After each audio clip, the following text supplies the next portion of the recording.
Hey friends, welcome back to the KidMin Word. It is Monday, August 3rd, and I'm so glad you're here, wherever you're watching from this morning, and I hope that you had a great Sunday of ministry.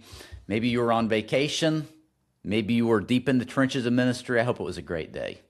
So we are stepping back into the book of Acts. We are in chapter 4 this week, and if you've been with us in chapters 1 through 3, you know we've been moving pretty fast.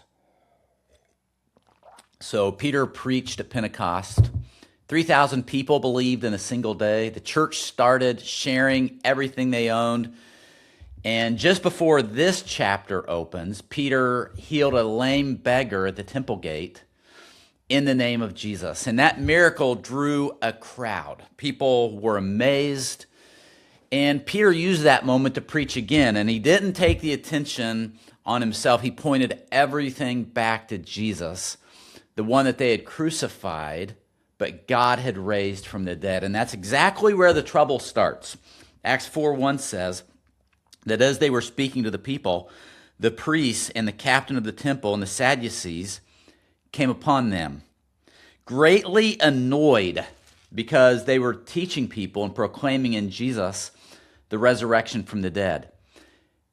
And they arrested them and put them in custody until the next day, for it was already evening.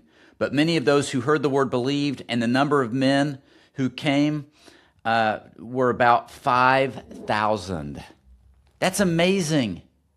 The number of people who believed came up to about 5,000 people. And I want you to sit with this contrast for a minute, okay? Because in the same paragraph, we've got arrest and we've got awakening. We've got opposition and multiplication. We've got jail cells and 5,000 new believers. Now, that's not a contradiction. That's actually the pattern that we're going to see throughout the book of Acts. And honestly, it's often the pattern of ministry, because if you've been serving in kids ministry for very long, you already know this rhythm. Excuse me. You plan the outreach. The lesson lands. The kids respond. The parents are involved. And then somehow, right on the heels of that, what happens? Something pushes back, right? A complaint, a budget cut, a volunteer who quits without warning, right? Your pastor lets you down. And it can feel in the moment like, why do I always get resistance right after something good? And here's what I want you to take away from Peter and John this week: that growth and opposition are not opposites. They actually travel together. And when the gospel is genuinely working, when lives are actually being changed, you should expect some kind of pushback. And it's not because you're doing something wrong. It's often because you're doing something right enough that it actually matters. Peter and John, they didn't do anything wrong here, right? They didn't provoke a fight. They simply told the truth about what God had done. They were simply pointing people to Jesus, and that was enough to get them arrested, to spend a night in jail, right? Faithfulness invited the opposition, not failure. So this week, we're going to walk through their trial before the Sanhedrin, which was the most powerful religious council in Jerusalem.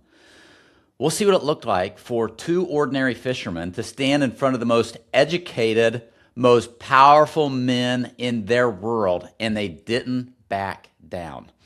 We're going to see where their courage came from, and we'll see how God uses their faithfulness under pressure to make the gospel undeniable for the people there.